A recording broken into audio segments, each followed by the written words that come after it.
Drake just did what on stage? Fans are shook after last night's explosive show in Toronto, where the Six God himself stopped mid-performance to drop a bombshell about the ongoing legal nightmare with Kendrick Lamar and Trust Us. It wasn't just a casual mention. Cameras caught the exact moment Drake veered off script, looked straight into the crowd, and delivered a scathing message that's left fans wondering what's really going on behind the scenes. But that's not even the half of it. Right after that jaw-dropping moment, a leaked industry document started making rounds online. And let's just say, Drake may be trapped in one of the most humiliating record deals in modern music history.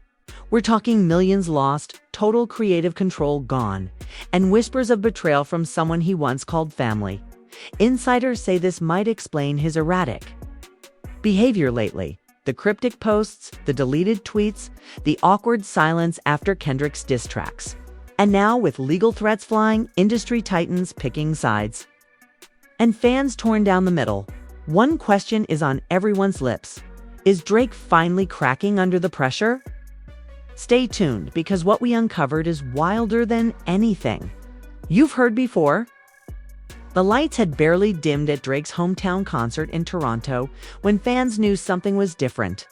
The air buzzed with tension, and Drake, usually smooth and unbothered, walked on stage with a look that screamed something wasn't right.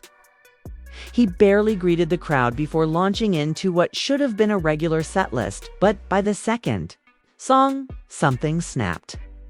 Mid-performance, he paused, took off his in-ear monitor, and stared into the crowd like he was looking for someone specific. Then, the words dropped like a bomb. "You know what? Since everyone's talking lawsuits, let's talk truth tonight," he said into the mic, pacing the stage, voice tight with emotion. The crowd fell silent. It wasn't just a show anymore, it was a confession. For months, rumors had been swirling, cryptic social media posts, strange industry whispers, and of course, Kendrick Lamar's infamous diss track that not only called Drake out by name, but hinted at something far deeper than music beef. It mentioned contracts, secret phone calls, and something that sounded an awful lot like betrayal from inside Drake's own circle, but no one expected Drake to address it like this, in front of thousands of fans, live. "You think you know what this industry is?" Drake said, his voice shaking slightly. "You think beef is about bars? Nah, sometimes it's about who owns you." Those words echoed across the stadium, and instantly social media exploded. Fans scrambled to record the moment, while others stared in disbelief. Was he actually confirming what many had feared? That the feud with Kendrick wasn't just lyrical sparring, but the result of something much darker. What made it even more wild was what followed. Mere hours later, a leaked document surfaced online. It was posted by an anonymous user on a hip-hop message board, but within minutes, it was everywhere. The document appeared to be a confidential agreement dated back to 2009, the year Drake signed to Young Money. And if the document was real, it revealed a deal so lopsided it left fans in shock, according to the leak. Drake had signed a multi-tiered contract that gave away a shocking percentage of his masters and future royalties, not just to the label, but to 3 unnamed entities. The most jaw-dropping part: one of the names listed as a silent partner was allegedly connected to Kendrick's camp. It was like throwing gasoline on a burning fire. Fans were left divided. Some said Drake had no one to blame but himself for signing such a deal. Others claimed he had been manipulated as a young artist, desperate for a chance to blow up. But the most heated debates weren't online. They were happening behind closed doors. Insiders close to Drake's team say that leak triggered a total meltdown. "He felt humiliated," said one unnamed source from OVO. This wasn't just about a bad deal. This was about someone from his past making sure that deal never saw the light of day, and when it did, he saw it as betrayal. The betrayal wasn't just business. Sources say Drake believes the leak came from someone he once considered family, a former friend turned rival who had access to those old documents. Many fans suspect it's no coincidence that the document emerged just days after Kendrick's team won a key motion in the rumored lawsuit involving streaming rights. If that sounds messy, it gets worse. Because behind the scenes, there's been a quiet legal war brewing for nearly a year, one that both camps have denied publicly. But court documents filed under sealed names seem to connect the dots. Insiders allege that Drake has been fighting to regain control of his masters, but was blocked by a clause in his original deal. A clause, according to some sources, that Kendrick's camp helped reinforce in a strategic move during a recent label merger. And that's where the story takes a sharp, emotional turn. According to people close to him, Drake has been spiraling privately. Friends say he's been unusually isolated, canceling meetings, ignoring calls, and withdrawing from his inner circle. He's not just angry, one longtime associate revealed, is heartbroken. This was someone he thought had his back. Nope. It feels like everyone was playing him all along. Wasn't just industry people noticing the shift? Drake's own father, Dennis Graham, reportedly confronted him about the stress in a tense phone call that was later leaked in part. Dennis can be heard telling Drake, "They're gonna eat you alive if you don't speak up." Sources say that was the final push that led to the Toronto stage confession, but not everyone in Drake's camp was happy about that decision. OVO co-founder Noah, 40 Shabib, reportedly tried to talk Drake out of saying anything publicly. "It's too risky, bro," he allegedly warned. "They've got paperwork. You don't." But Drake didn't care. He felt cornered, exposed. And when emotions run high, logic flies out the window. And then came the backlash. Within hours of Drake's on-stage confession, Kendrick's camp responded, not with a statement, but with a mysterious Instagram story. A black screen, 6 words, he signed it, he knew it. Fans immediately knew who it was aimed at. It was cold, calculated, and devastating. It also reignited speculation that this feud has roots going way deeper than anyone imagined. Some believe it all started years ago, not with music, but with a secret deal involving early streaming platforms. Back in the early 2010s, when both Drake and Kendrick were climbing the charts, there were whispers that one of them had been approached by a now-defunct tech startup promising massive future payouts in exchange for exclusive music rights. Both artists reportedly declined, but only one ended up with their catalog tied up in legal chains. And if the rumors are true, it wasn't a coincidence. Kendrick knew the game from the start, said one industry veteran, speaking under anonymity. He kept ownership. He stayed independent longer. He played chess while everyone else was playing checkers. Drake, he was handed a golden opportunity, but the price was his freedom. And now it's all crashing down. Drake's fans, known for their loyalty, have been in full defense mode. Many are calling for him to break free from the contract, even suggesting a public boycott of his old label's music until he regains control. Petitions have circulated, hashtags have trended, and celebrities have started to weigh in. But just as Drake seemed to be rallying support, yet another twist hit, this time from within his own circle. An unnamed former OVO executive who left the company in 2022 gave an exclusive anonymous interview to a tabloid blog. And what they revealed could change everything. And that's where part 2 picks up, with an unexpected whistleblower. A hidden clause in the contract no one saw coming, and a shocking revelation that threatens to turn Drake's own team against him. The former OVO executive, speaking on condition of anonymity, didn't hold back. In a dimly lit video call with a gossip blogger known for breaking controversial hip-hop stories, the whistleblower leaned forward and said, Drake wasn't just screwed by the label. He was screwed by his own people, and he knows it. The internet lost its mind. Within hours, clips from the interview went viral. The executive voice disguised face blurred, claimed that buried deep inside the original deal Drake signed was a clause that almost no one noticed for years, something called a perpetual override option.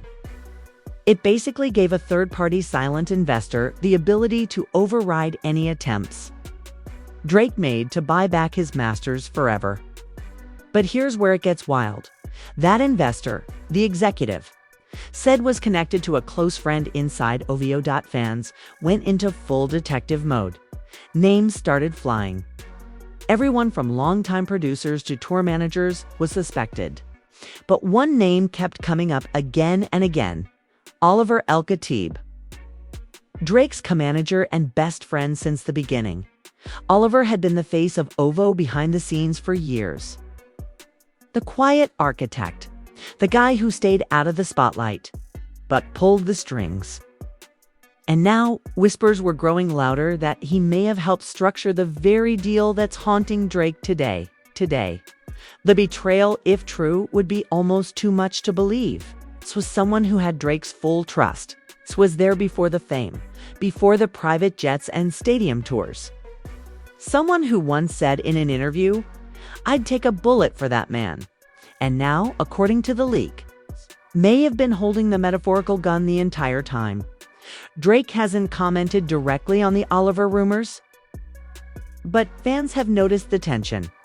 They haven't been seen together in public in months.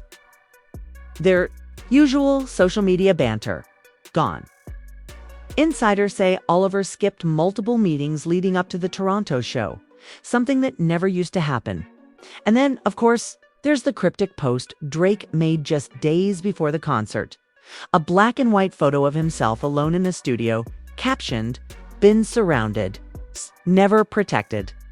The timing, suspicious. It wasn't just Drake feeling. The pressure OVO as a brand started facing serious backlash. Fans flooded their merch store with refund requests. Brand partners reportedly started asking questions. And internally, sources say panic set in. They thought the leak would blow over in a week, said someone inside the label. But now it's unraveling. The money's at risk. Reputations are collapsing.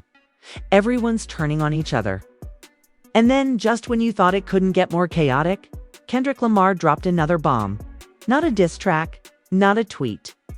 Something even colder. A surprise guest verse on a random underground track. No promotion, no warning. Just Kendrick rapping in a chilling monotone.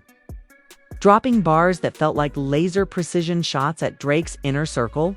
Paperwork passed under tables in silence per. Contracts folded like betrayal in violence. Loyalties. A lie when the checks hit compliance. Your brother sold your soul. Now you're trapped in alliance. Fans instantly dissected every line. They believed this wasn't just a song, it was confirmation. Kendrick knew everything. He was watching the collapse from a distance, and he wasn't done twisting the knife. Drake's response? Nothing. Total silence. And that's when fans really started to worry. Those close to him say he was devastated. Not just by the attack, but by the silence from those he once called family. Sources say he held an emergency meeting with his legal team, its remaining management, and 2 trusted friends, Noah 40 Shabib and longtime security chief Chubbs. The topic: not damage control, something way bigger. He was ready to walk away from OVO. According to an insider who was present at that meeting, Drake said, "I built this brand. I gave it everything. But if the people around me were using me from the start, then maybe I was never part of it." Emotions ran high. 40 reportedly pushed back hard, begging Drake to reconsider. "This isn't just business, man. This is your legacy." But Drake, described by those present as unrecognizably angry and hurt, didn't budge. The betrayal had cut too deep. Meanwhile, fans began noticing another strange development: a series of cryptic interactions between Kendrick and J. Cole on social media. It started with Cole liking a few old posts from Kendrick's label. Then, Kendrick reposted a video of Cole performing at a small venue. It wasn't much, but to fans, It meant only one thing. Sides were being chosen. Cole had famously tried to stay neutral in the Drake-Kendrick beef for years. But now, it seemed even he was distancing himself. And it made fans wonder who was still in Drake's corner. As it turns out, not many. Backstage after the Toronto show, Drake reportedly broke down. Not just out of anger, but exhaustion. For years, he'd held the image of the untouchable artist, the mogul, the man in control. But now, in front of his team, his bodyguard, and a few remaining friends, he finally admitted, "I don't know who to trust anymore." It was a vulnerable moment, the kind rarely seen from Drake. And it set the stage for the next chapter, a bold, risky move that could either save his legacy or destroy it completely. Because according to news sources, Drake has quietly begun building an escape plan. Not just from his record deal, but from everything: OVO, his management, his team. All of it. He's contacted independent legal experts, reached out to outside investors, and started mapping out what insiders are calling Operation Rebuild. A total rebrand, new label, new ownership. New era. But there's a problem. The clause in his original contract, the same one that ties his masters to a shadow investor, may also prevent him from releasing new music independently for another 2 years.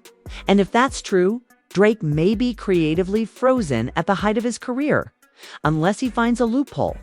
And that's where things take a dangerous turn. Because, according to 2 separate sources, Drake is now considering a radical move that would risk everything. Not a lawsuit, not a business negotiation, a leak, an unauthorized release of unreleased music. An act that would be seen by labels and legal teams as a direct breach of contract. But one that, in the court of public opinion, might just spark the revolution he's counting on, his plan. Drop the music anonymously, through a shell label. No promo, no name, just music. Real music. And let the fans decide what happens next. But this strategy comes with a price. If he's caught, it could lead to millions in penalties, legal action, even a permanent ban from major streaming platforms. He's ready to risk it all, said one source. He doesn't care about the consequences anymore. He just wants out. And just as he was preparing to move forward, a new player entered the picture. One who might have the power to either save him or bury him for good. And that's where part 3 begins, with the sudden appearance of a legendary industry figure, a secret meeting overseas, and a dangerous alliance that could flip the entire game. Just days after the whispers of a secret leak plan began circulating among Drake's inner circle, he vanished from the public eye. No Instagram posts, no paparazzi sightings. Even his closest team members weren't sure where he went. But then, in the early morning hours, a grainy photo surfaced on a European gossip blog. Drake, wearing a hoodie and sunglasses, stepping out of a black car in Zurich, Switzerland. He wasn't alone. Beside him was a music mogul whose name hadn't been connected to this drama until now. Quincy Cross, the elusive billionaire founder of Blackstone Soundworks, known in the industry as the godfather of independent rights. Quincy had helped several artists regain ownership of their catalogs through backchannel deals and legal gymnastics. He's been out of the spotlight for years, refusing interviews and living mostly off the grid. So when fans saw him walking with Drake, everything changed. Was this the alliance Drake needed? Sources close to Quincy say the two met in private at a secluded estate just outside of Zurich for nearly 9 hours. No press, no cameras, just lawyers, coffee, and tension. And while nothing has been confirmed officially, insiders claim Drake asked Quincy one specific question: "Can you get me out of this?" Quincy's response, allegedly, "Only if you're ready to burn the whole house down." Back in Toronto, the tension was reaching a boiling point. OVO was in crisis mode. With rumors swirling that Drake was trying to go rogue, Oliver and the remaining executives called an emergency board meeting. What leaked from that meeting was shocking. Someone had evidence that Drake had already started uploading tracks to a shell distribution company registered in Trinidad and Tobago. According to anonymous leaks, the company, named No Maps Inc., had registered 6 unreleased songs, all under different aliases, but with metadata that pointed directly to Drake's recording studio in Calabasas. If true, this was a direct violation of his contract. The label's legal team was already preparing a cease and desist, and worse, a possible injunction that could freeze all of Drake's assets tied to music revenue. But Drake was 10 steps ahead, with Quincy's team behind him.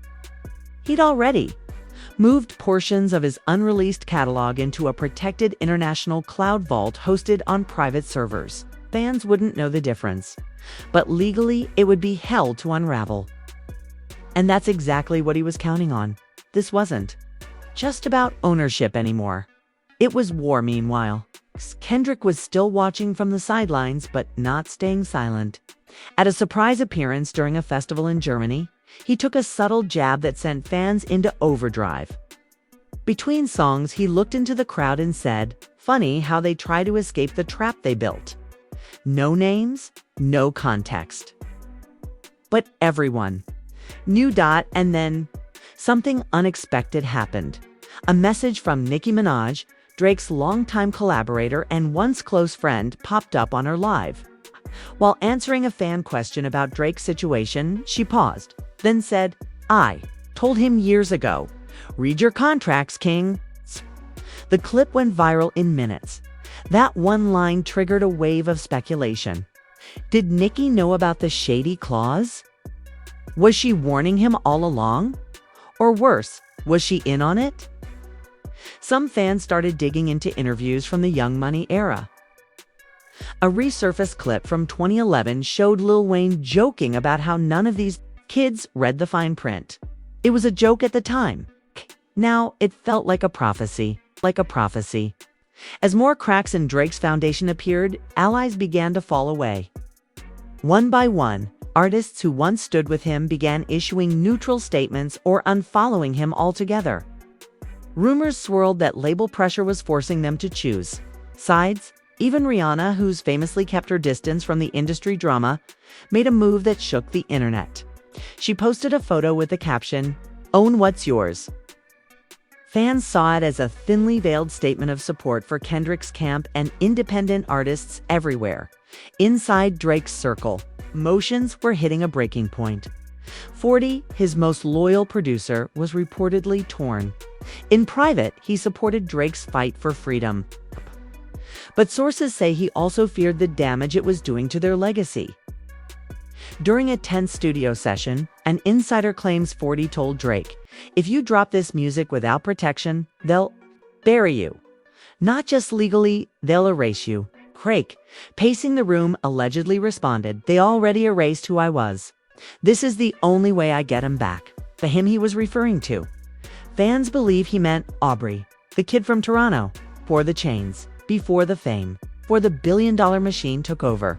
The plan was moving faster than anyone expected. By week's end, No Maps Inc. uploaded its first track, a lo-fi melodic rap song that featured layered vocals eerily similar to Drake's. No name, no photo, just a white screen and the title, Exit 13. Within hours, it had 2.3 million streams. By the next morning, 4 more songs appeared. Different titles, different styles, but all hinting at personal betrayal, isolation, and redemption. One track's hook repeated, "I signed my silence. Now I'm screaming loud." Paper cuts from contracts, ghosts inside the crowd. Fans knew, even though the label denied it, even though blogs called it conspiracy, everyone knew it was Drake. But then, Hammerdrop.ovo filed a lawsuit in an international court, naming the Trinidad-based label as a vehicle for contractual fraud. The language was aggressive, calling the leaks a deliberate act of sabotage intended to circumvent legal restrictions. Drake, though not named directly, was cited as the known party of interest. And just like that, the legal war became Kendrick's camp made their first official statement since the drama began, and it was as cold as fans expected. "We respect ownership. We respect contracts. We respect the game. If you play, don't cry when the rules aren't in your favor." Drake's team fired back with a single-line statement. "The truth doesn't need contracts to survive." The battle lines were drawn, public opinion was divided. Some fans stood behind Drake, calling him a visionary artist breaking the chains of industry control. Others said he was just facing the consequences of a deal he signed, too hungry to read the fine print. Meanwhile, Quincy Cross remained silent. But insiders say he was already preparing a counterattack. A legal motion so rare it hadn't been used in 2 decades. A contract nullification petition based on predatory inducement. Successful, it would destroy the original agreement and grant Drake full control of his masters, but it wouldn't be easy. He'd need proof. Emails, recordings, witnesses who could testify that the original deal was made under manipulation, misrepresentation, or coercion. And that meant one thing: someone from inside Drake's original signing team had to flip. And just when hope seemed thin, someone did. An email leaked. Not just any email. It's a 2009 message from an executive at Young Money's parent label describing Drake as green unguarded and desperate to prove himself and suggesting they move forward with the clause before he gets lawyered up. The email hit the web like wildfire. Overnight, the tide began to shift. Fans demanded justice. Celebrities began tweeting support. Even former critics called for the music industry to be held accountable for years of exploiting young artists chasing dreams. But there was still one final piece missing. Someone from the original team who would go public. Someone with the guts to admit they helped trap Drake in that deal. And no one expected who it would be. And that's where part 4 begins, with a shocking confession. A final betrayal and a risky courtroom showdown that could change the industry forever. The confession came not from an enemy, but a ghost. From Drake's past, a former assistant A&R who had worked closely with Drake during the early stages of his Young Money signing posted a video on a now-deleted burner account. At first, no one believed it was real. The lighting was dark, the voice was shaky, and the face wasn't shown. But the words changed everything. We knew he didn't understand the deal, the voice admitted. We watched him celebrate. Pop bottles, smile for photos. Meanwhile, the real paperwork was still being finalized behind his back. He trusted us. We told him it was standard. It wasn't. The video detailed how, in those early days, Drake had asked repeatedly about ownership, royalties, and long-term rights. But each time, he was reassured that everything would be cleaned up later. And when he pushed too hard, he was told to relax, that bringing in outside lawyers would slow things down and make him look ungrateful. It was manipulation, plain and simple. And now, years later, that video became the final puzzle. Piece Quincy Cross needed. With the email and the confession, he had just enough to file the predatory inducement motion. But as the legal wheels turned, the emotional weight of it all was crashing down around Drake. Behind closed doors, insiders say he was a wreck. Not because he was afraid of losing, but because he felt exposed in a way he never had before. Everything he built, every win, every accolade, every song that had taken over the charts, now haunted by the knowledge that he never really owned any of it. He reportedly broke down in front of his mother, Sanda. Sources close to the family say the moment was gut-wrenching. "I should have listened," he told her. "You said protect the art. I didn't protect it. I sold it." Sanda, who'd long been a silent force behind his career, was said to have simply held his hand and whispered, "Now take it back." Meanwhile, fans around the world were glued to every update. Twitter, Reddit, TikTok, the case was everywhere. Industry blogs dubbed it the Drake Clause. While some artists began publicly backing him, Chance the Rapper posted, "Too many of us signed our freedom away, praying Drake wins this one for all of us." But not everyone was cheering the label that held Drake's original masters. still unnamed publicly due to pending court orders, began fighting dirty. They filed for emergency injunctions, tried to block the music leaks, and even attempted to subpoena Quincy Cross's entire legal team, calling them malicious saboteurs. Kendrick remained quiet till the night before the hearing. He posted a single photo on his Instagram story, a chessboard. Drake's king piece was laid on its side. Checkmate. The post was deleted minutes later, but it didn't matter.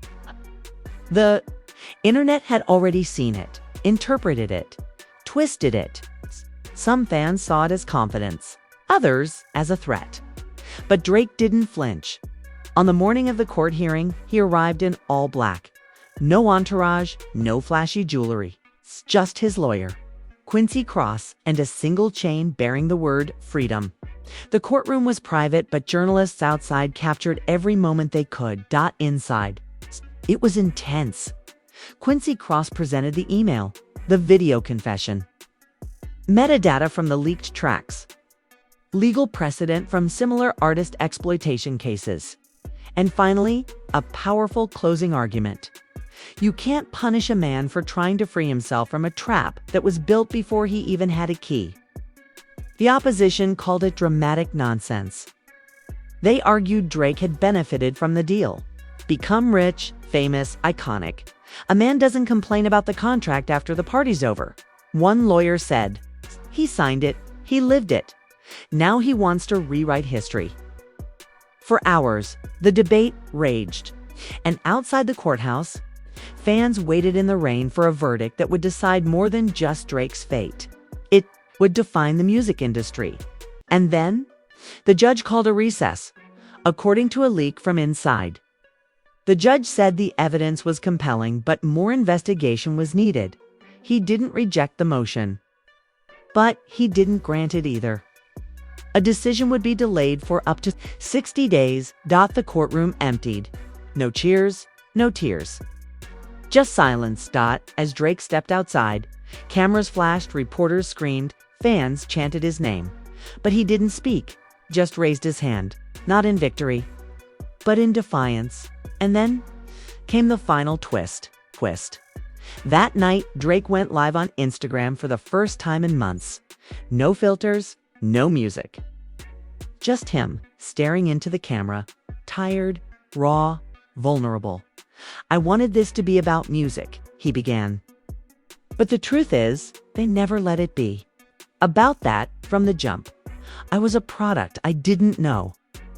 I thought I was winning. But the truth is, they let me win just enough to keep me from asking questions. He paused, then said, "This isn't about me versus Kendrick. It's not about a lawsuit. It's about how easy it is to lose yourself in this business.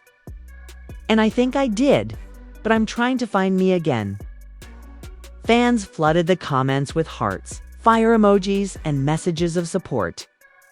Others demanded he name names, expose the full truth, go scorched earth. But Drake just ended the live with one line. They built a cage, I'm building a key. As of now, the court decision is still pending. Drake hasn't released any official music since the leaks, though rumors swirl that he's been working on a fully independent double album. His rawest, most personal work yet, set to drop the day his contract legally expires. And what about Kendrick? He's gone silent again. No posts, no features, no shows. Insiders say he's watching, waiting, maybe preparing a final message of his own. Maybe walking away from it all. Fans are divided. Some say this saga has changed how they see their favorite artists forever. Others feel like pawns in a billionaire chess game. And yet, almost everyone agrees on one thing. This wasn't just rap beef. This was generational. This was about ownership, betrayal, power, and survival. And for now, all eyes are on Drake. Will he win back his masters? Will he rebuild his empire from scratch?